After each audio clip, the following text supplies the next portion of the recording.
Alrighty, hello everybody, and welcome to the Magical Learning Podcast. My name is Jez, and I'm the host. The Magical Learning Podcast is a podcast that looks at business and life in a fun and exciting way, and we love to get experts in, and you'll see that in the title of this, we have an expert in today, and we'll get to them very shortly.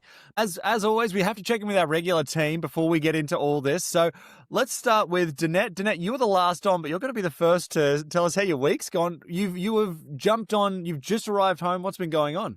Yeah, big week. So started at the farm, then went to Canberra, then went to Sydney, hung out with Graham and John in Sydney yesterday at a conference, and then up bright and early this morning, back through Canberra, and then continued on to the farm. So literally got home 5 minutes ago, but it's been a good week. So thank you, Jez.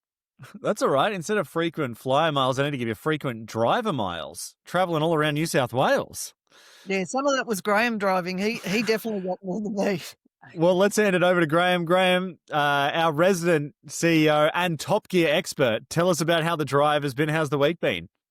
Cheers. What a great question, and thank you for asking. Look, grateful to be back in one place in one piece after a little trip up the road. I met some nice people yesterday, which was fun. I'm very excited about the fact that I'm at this stage not driving anywhere next week. I think we've racked up about 3,000 Ks in the last 2 weeks.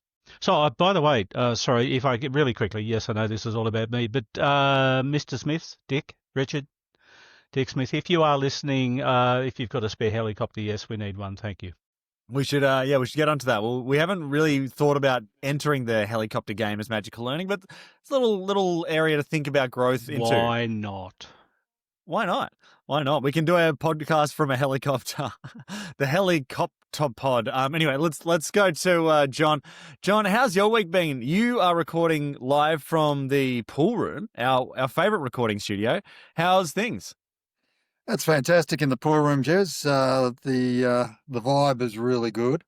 But no, look, it's great. Caught up with Danette and Graham the last 2 days, which has been fantastic. Having a driver do all the driving is even better. So, no, it's most enjoyable. Fantastic. Well, thank you for that, John, and great to have you on. And our guest, Claire Gray, how's your week going? My week's going really well. I was trying to think of what I'd done all week because, as I said, literally 10 minutes before dialing in, my book arrived and I wasn't supposed to come until Monday and it came early. And so I have my book in my hot little hands and I literally just opened the box after, my husband and I carried all the boxes inside the house in the heat. So it's hard to think what I did before this, but earlier in the week I was traveling through New South Wales as well, but I got a plane because I'm in Byron Bay and I flew to Sydney. So I was facilitating an emerging leaders program actually for the construction industry. So that was lots of fun. Also recorded a podcast on my Thriving Leaders podcast with Gabrielle Dolan. So that was great because she's got her book coming out in November too. And lots of prep. It's the next 2 weeks I'm home, but I've been traveling a lot and I'm about to travel again, but I've got 2 weeks at home, which I'm super excited about, and the book launch. So yeah, that's me. Well, we're very excited to have you on. If you're listening to this, you can buy this. You can pre-order the book right now. It's coming out in 2 days from the release of this podcast. So on Wednesday, it's ready to buy. And Claire has just shown you the cover. They're very excited to be here. They must have known that we were recording the Magical Learning Podcast. You were here to promote it so we could get the first look. Yeah, that magic really, really is true. No. That's it. Well, Claire, you are a friend of the podcast. You've been on before, but before we get into today's topic, your book, and sort of a little bit more of a specific element of that, I was just wondering could you maybe tell us about yourself for listeners that may be being introduced to you for the first time? Yeah, awesome. So I'm a leadership and team facilitator and coach. So I do work with lots of leadership teams or executive teams. So that's sort of the basis of Thriving Teams, my second book. But I also facilitate lots of leadership development programs based on my Thriving Leaders model and book that I wrote 3 years ago. And I also do conference keynotes or conference emceeing, and I also have some coaching clients. So work with lots of different industries, which keeps things interesting and fun. And yeah, live in Byron Bay, originally from Melbourne. I've got 2 boys and as we're recording this, it is Halloween. So, straight after this, I'll be picking my son up early from school and getting into the Halloween spirit. And Jez and I have been joking because the last time I was on the podcast was actually on Valentine's Day. So we seem to have a little bit of a theme going. Yeah. Yeah, exactly. We're gonna every single holiday. Claire's on. I was saying it should be called the Holla Grey Specials.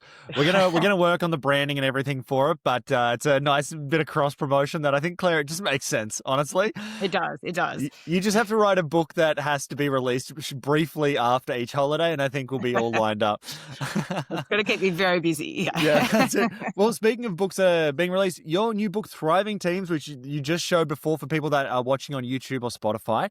Do you want to tell us before we get into today's conversation? That's it. Check it out on the video. Do you want to tell us a little bit about this book before we get into today's conversation? Yeah, sure. So the book's called Thriving Teams: When Teams Unite, Align and Achieve. And I guess I've been working with leadership teams using this model because the model is in my first book, Thriving Leaders, for years and years. And I always wanted to deep dive because it's just a small chapter in my first book and really wanted to deep dive on what makes a thriving team. And I had these aspirations to do research and started, talking to people about how I could go about doing research to support the book. And lo and behold, as I was going through the process, I actually found a whole bunch of research, thank you, McKinsey, that just got published post-COVID that literally supported my model. And so I pretty much saved myself 2 years of work. But at the same time, I also went out and interviewed thought leaders from across the world, such as Amy Edmondson, David Clutterbuck, Dermot Crowley, lots of different thought leaders from around the world to interview them for the book. And I was lucky enough that Amy and David actually wrote the foreword and the afterword for me for my book. So that meant a huge amount because I've just followed their work for so long.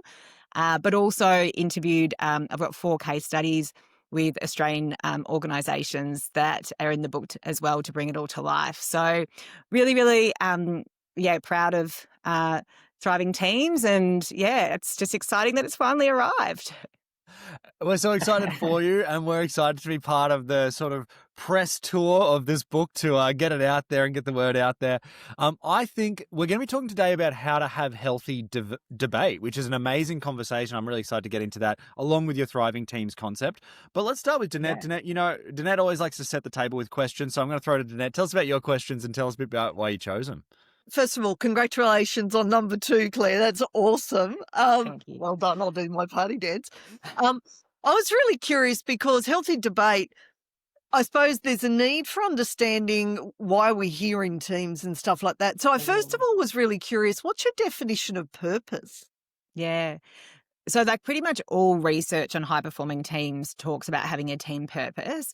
But for me, purpose is really that belief that guides us. It's, the question of like what gets you out of bed in the morning, what motivates you. And when I think about purpose, I think about it on 4 levels. So at the highest level is the organization's purpose. So why does the organization exist? Simon Sinek's got a very, famous video about that. But really, that's what connects people to the why of an organization when you've articulated a purpose that's really meaningful for people and they can see how they contribute towards that purpose. At the next level is a team purpose. So why the team exists. So it's not the goal of what the team is trying to achieve, which often people think that's what a team purpose is. It's why the team exists. What's the legacy that the team wants to leave? And it's often the thing that really binds the team together. Then when we think about purpose as well, it's also about meaningful work. To be part of a high-performing team, you need to feel like your work matters and that you're contributing to something bigger than yourself. And so as leaders, leaders need to connect their teams to the work that they do each day, as well as connecting to the team's purpose and the organization's purpose. And then at the lowest level, but it's probably the most important, is everyone has their own individual values or personal values too. And so how do we draw the thread between all 4 of those things? But, if we're thinking about teams and even teams having healthy debate, starting with purpose is the best place to start before you even go down the path of having debate, and really co-creating what that purpose looks like as well. Then it makes it very, very meaningful as well for the team. When in the book, I interviewed an organisation called Hive Legal. So they disrupted the legal sector about 10 plus years ago because they were one of the first law firms that didn't have billable hours. So they threw that out the window, and they wanted to have to price on value, but they also wanted to create a really awesome place to work. And so they spent a lot of time crafting what their organization's purpose is. And they then talked about how they actually have individual conversations with their people to connect their people to the purpose of the organisation and their own individual whys. And I think it's just a great case study of how we need to connect people to purpose on a number of different layers to play to people's strengths as well.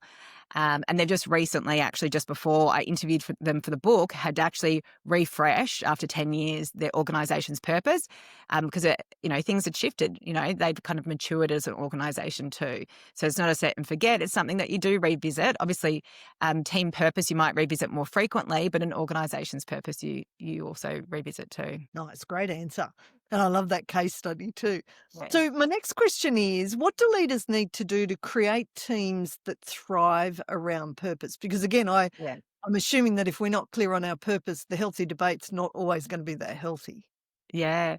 So I think what the first thing to do is actually get everyone in a room to actually talk about, what drives each of us, what are our individual values, and talk about like, why does the team exist? What's the legacy that you want to leave as well, and articulating a purpose statement. The week before last, I was actually with a leadership team for the first time, and I was a newishly formed team. They'd been together for about, 6 to 12 months.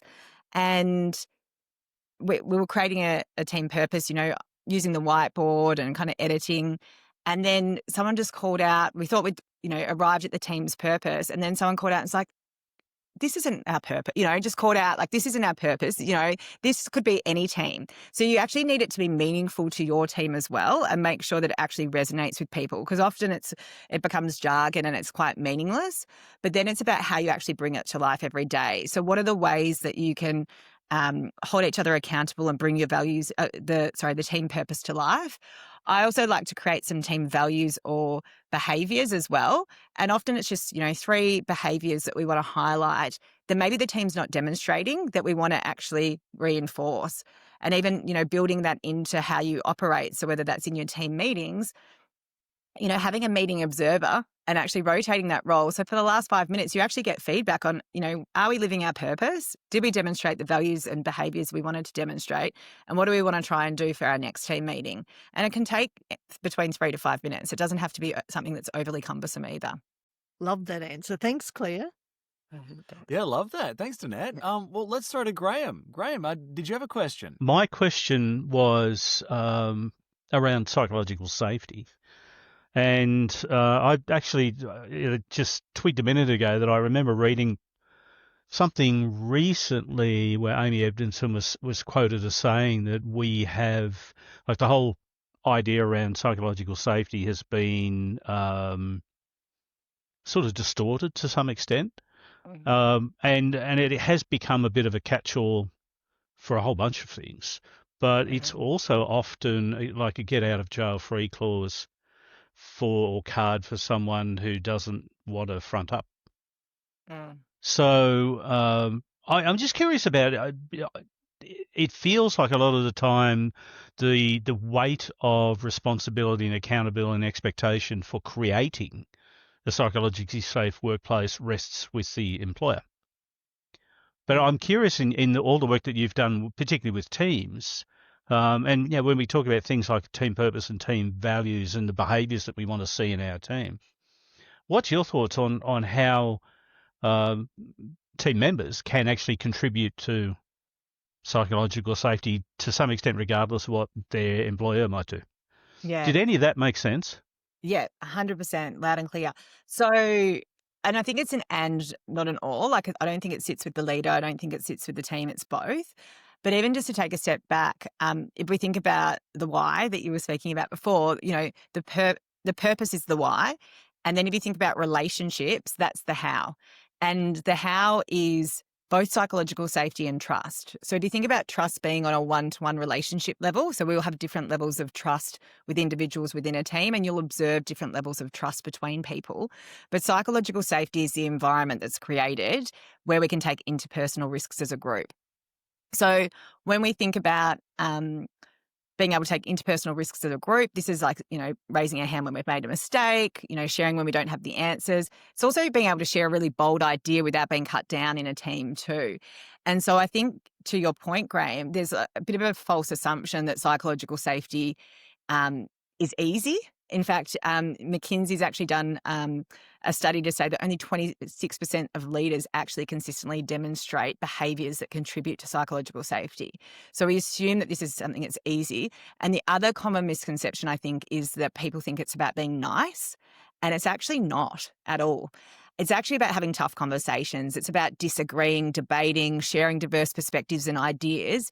And polite and passive cultures are the ones that don't innovate and don't lead to high performance either. So every team's going to have a slightly different vibe in it, and that's shaped by who's in it and how they behave. And obviously the leader, has authority and they do set the tone, but it's not just the leader that's going to influence the psychological safety within the team. I do think the leader has authority to be able to call out or spot tensions or behaviours that are unhelpful for the team as well. But, every team member plays a role in creating the psychological safety.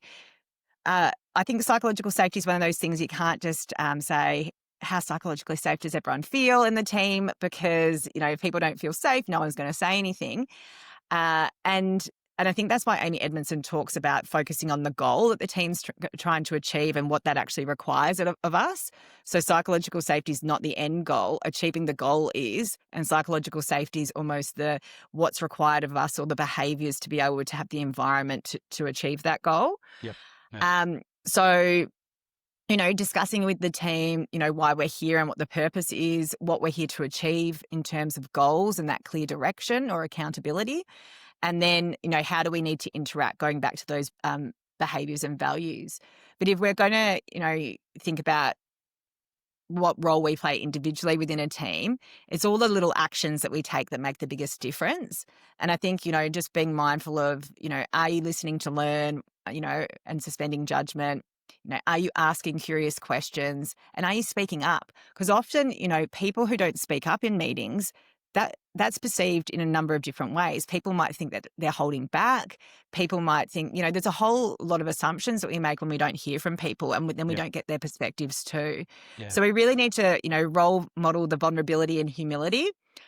We need to let go of past experiences as well, because depending on our experience in previous teams, we might be less likely we might have come from an environment that wasn't psychologically safe, and we carry that baggage with us. So sometimes we have to let go of some of that baggage. And we also just need to understand that psychological safety also changes based on tenure in the team too. Often when we first start in a team, we're quite excited, and around the 1 year mark, they say that often psychological safety dips because people start to hold back a little bit, don't want to say that they don't have the answer because they feel like they should. So there's so many contributing factors, but I think listening to learn, asking curious questions, and sharing your perspective is kind of key things to focus on. Yeah, cool. Awesome. Thank you. I do have a follow-up question, but I might leave it till the end if we have time. But thanks for that, Claire. Appreciate it. Awesome. Thanks, Graham. Awesome. Well, I might go to Alan's question quickly here. Alan's written this one in. And Alan's written, in your book, you talk about having a balance between accountability and psychological safety. Can you explain the thinking behind this, finding this balance, please? I know we've been talking a little bit about this, but I think we can, dive in just a little bit more for that one. So thanks, Claire. Yeah. And obviously, I love talking about accountability. The podcast I was on at the start of the year was fully based on accountability. So sort of going back to what makes up a thriving team. We mentioned purpose is the why, and then relationships is the how, and then accountability is the what and the when. And so the intersection between the relationships and the accountability is around being able to challenge and support each other. So to Alan's, question, that tension that sits between accountability and psychological safety is sometimes hard to get that balance right, because we want to be able to challenge each other, but we also want to be able to do it in a way that we're in a safe environment to be able to do that. So Amy Edmondson, who I was lucky enough who wrote the foreword for the book, in her great book called The Fearless Organisation, she talks to a 2x2 matrix, which looks at accountability and psychological safety. And what's really interesting is, if you're in a team or an organisation, when there's low accountability and low psychological safety, that's often when people feel quite detached. She calls it the apathy zone. But, if there isn't a safe environment and there's no accountability, people are just kind of plodding along. When we've got really high psychological safety but low accountability, that's where people get into the comfort zone. And that's what you often see in the nice and passive cultures. We're not having the hard conversation. We're not following people up because they didn't do what they said they're going to do. But it feels kind of nice and comfortable, but we're probably not pushing ourselves.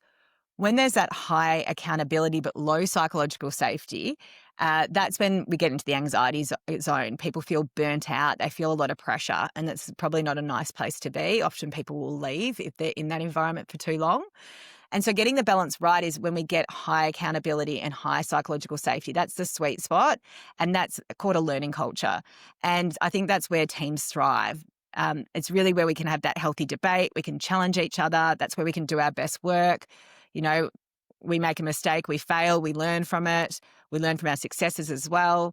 But that's the environment that we want to create. So that's why psychological safety and accountability are so cornerstone to creating the environment for healthy debate, but for a thriving team as well. Because you say what you need to say in the interest of getting the best outcome for the team. Yeah, love that. I'm taking so many notes. I might throw to John. John, did you have a question today about about today's topic? Yeah, I do. Claire, so you talk about a healthy debate, but for some people, a healthy debate can be really, really challenging, and especially as they're building towards that psychological safety. So what are some strategies to draw people out so that they can participate rather than sit there and say nothing? So it's such an interesting one because even the word debate is so I wanted to say contagious, but I'm trying to say contentious. Maybe contagious for some.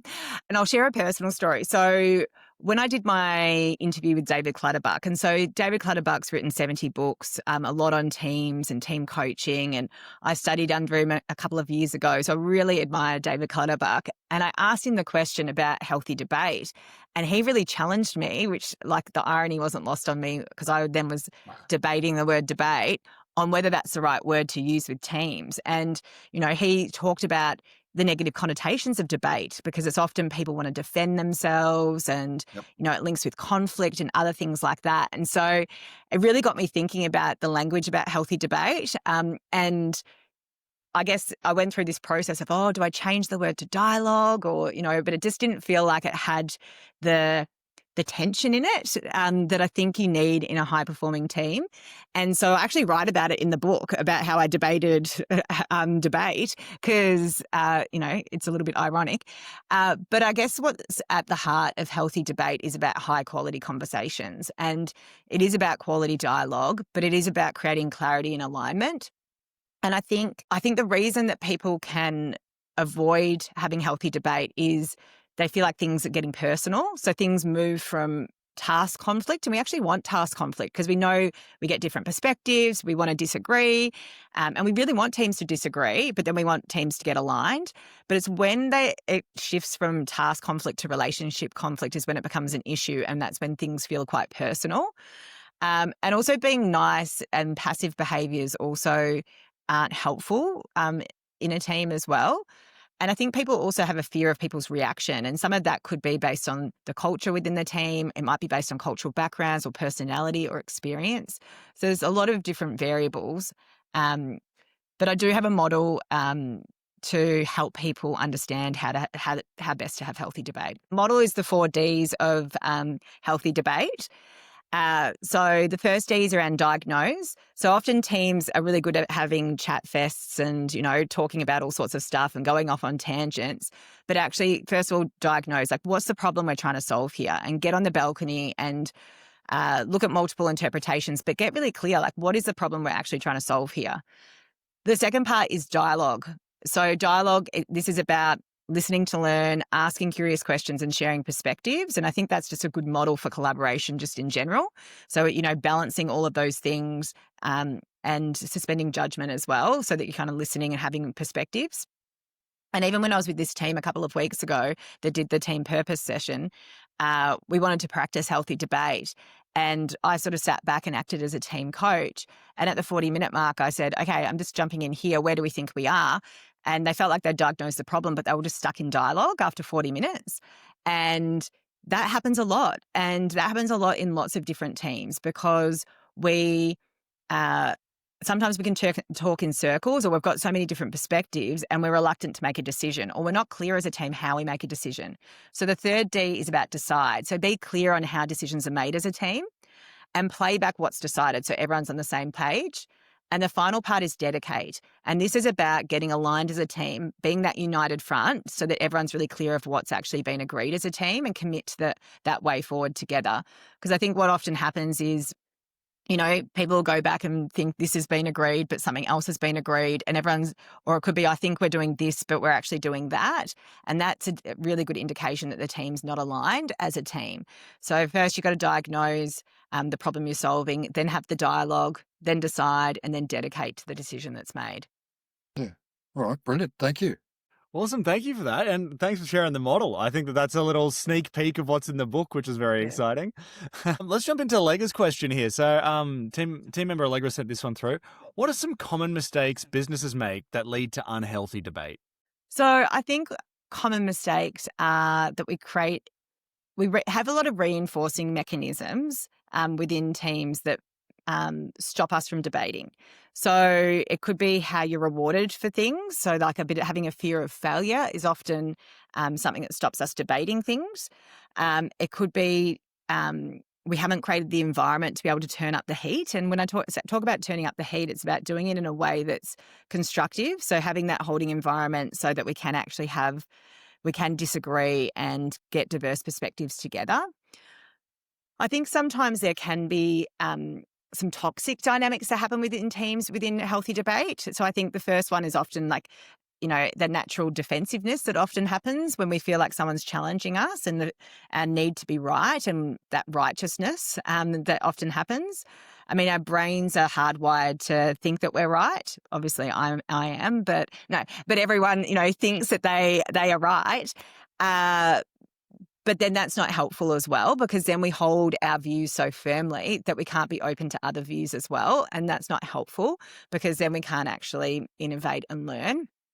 And sometimes also the passive aggressive behaviours can come through as well. So I think it's about creating an environment and even giving permission to team members to debate, and even giving positive reinforcement when you see people sharing diverse perspectives.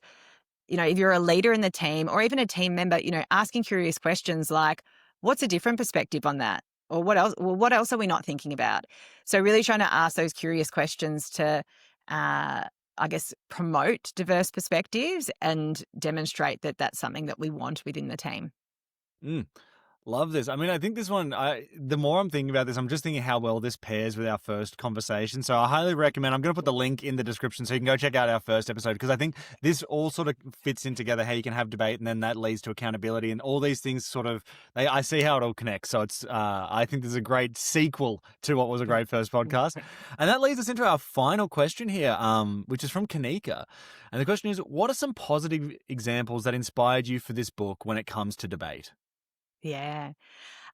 So what was really interesting, I was actually at another book launch for a thought leader called Steph Bowen, and I was having a conversation, and I think I'd just recorded the podcast with David Clutterbuck where he challenged me about healthy debate.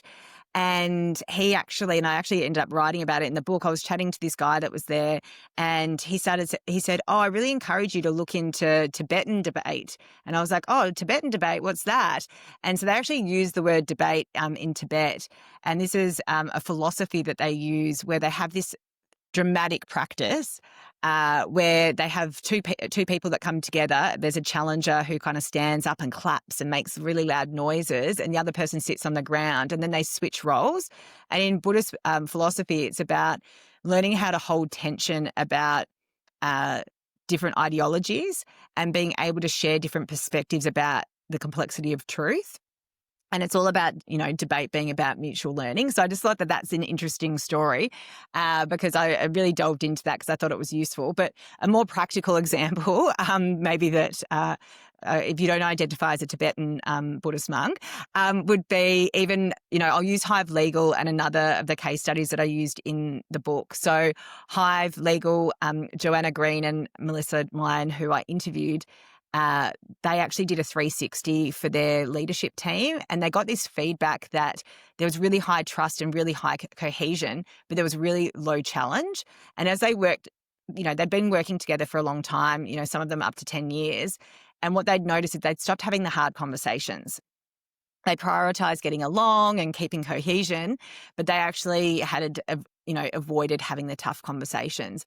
And so they actually were really intentional by creating a space to ask questions, to reflect and to disagree. And they made a commitment to lean into harder conversations. So they sort of shifted from being agreeable to kind of leaning into discomfort because they knew it was coming from a good place. And the other example was AFCA, so the Australian Financial Complaints Authority.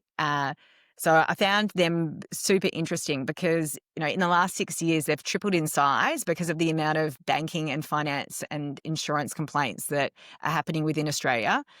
And you can imagine, working for an organisation where it's all about complaints, and they have the highest engagement survey results. And I was like, wow, how are you so engaged where your people are listening to people complain all the time? Like that, they must be doing something really good there. And so I knew a few people who worked there, and Greg Pickering was the manager they suggested I speak to because he was leading a number of teams. He was in a leader role, and he inherited 2 teams that had really high employee engagement results. So one team had 100%, the other team had 80%, but they were not meeting performance expectations because you can have very happy teams. Engagement on its own doesn't actually mean you're high performing or thriving. And also when you're just hitting your performance targets, people might not be happy. So it's the and, not the or. But one of the things that he talked about was how when he works with teams, how he sets an intention about how as a team we can have an unconditional positive regard is what he calls it. But I'd call it's about having psychological safety and actually calling out, being really intentional that, we're not going to get offended when people say things. No matter what happens, we're still going to continue to view each other positively and we're going to stretch each other's thinking. And so he was really intentional around setting the scene around that with his teams, which I thought was really interesting. And I won't go into all the detail because it's more about accountability, but he really shifted those teams to be high performing and exceeded performance expectations over time too. Wow. Well, Claire, some great answers here today, and thank you so much for jumping back on as friend of the podcast. Before we wrap up, though, I want to grab some final thoughts from everybody. So I might start with Danette. Danette, did you have any final thoughts on today's conversation? Can't wait to get a copy of this book, Claire, because there's so many gems in there. In fact, I just loved it all. I loved just even that. How do we do it as leaders? So role modeling, the psychological safety, the vulnerability, and stuff like that. And I really like how you bring it back to the daily things we can do to continue to improve and encourage that healthy debate. So, yeah, very excited for you. Congratulations, and can't wait to read this book. Thanks, Jeanette. Awesome. Yeah, thank you, Danette. And glad we could have you on for Claire's podcast today. Glad we finally got you both on the same pod. Graham, did you have any final thoughts on today's conversation? I do. Thanks, Jez. Thanks, Claire. It's been a great conversation once again. The thing that probably resonated most for me was some of the early comments that you shared around purpose and understanding why, and just that sort of 4 levels of purpose: organisation, team, work, and then the individual thing, and how.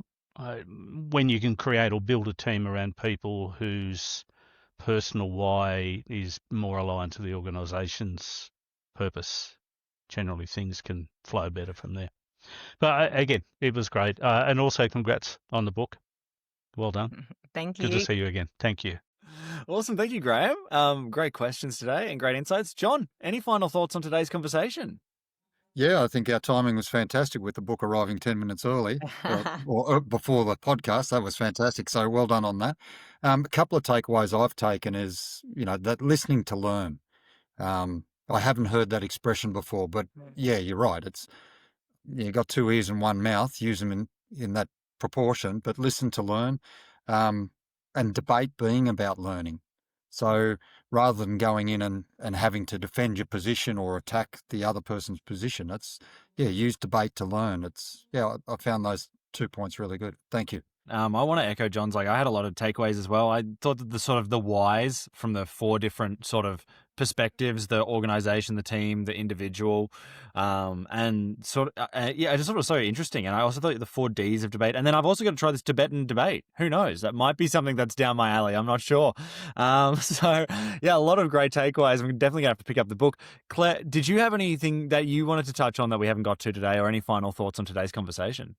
No, just really very excited to see you all again, and super excited to launch the book on the 12th of November. So, yeah. Yes, and so I was going to say, Claire, if people are interested in picking that up or they want to reach out to you in general, where's the best places for them to do that? And we'll pop the links in the description. Yeah, perfect. So the best place if you're in Australia or New Zealand to buy the book or get in contact with me is on my website, which is www.thrivingculture.com.au, and that's thriving with a TH, not driving culture that sometimes I get. And then also we've got the Thriving Leaders podcast where we share the full interviews with the thought leaders from the book, and also the case study organisations online as well. So if you do want to dive in and hear the full versions, that's probably the best place. And then also if you're outside of Australia, it'll be on Amazon, Audible, Spotify, all the places. I think we'll have to get Graham on for driving culture based on how much he's been driving in New South Wales this week. So that's where that goes.